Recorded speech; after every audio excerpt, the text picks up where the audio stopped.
Drawing is largely a mental activity. And if we're not careful, because of our own fears, we can set up mental barriers that can slow and even block our progress. So, here are 4 fears you should be aware of and simple tips you can use to tackle them. And my usual thank you to everyone who supported my books, Pen and Ink Drawing: A Simple Guide and the Pen and Ink Drawing Workbook. Thank you so much, guys, for the reviews, for the support, everything. I appreciate it so much.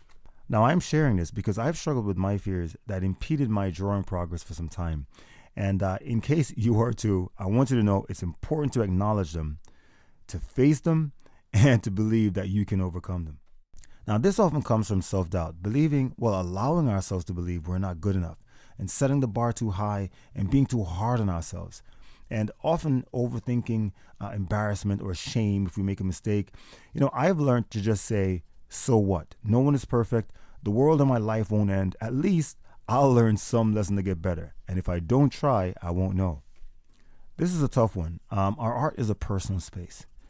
Accepting critique means being vulnerable with our ego and our confidence. But good critique helps to identify our strengths and challenges and keeps our ego in check in a constructive way. We can't truly grow unless the things we need to improve on are pointed out to us.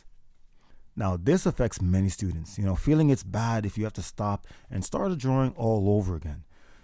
It's easy to get too attached to outcome, the finished drawing, and overlook the importance of process. So don't say, oh, but, I've gotten so far, I've done so much already. If you know something is structurally off, be open to starting over. It's completely okay. I know new experiences brings change, unpredictability, and can remove us from our comfort zone. But we should learn to see the positive possibilities too, right?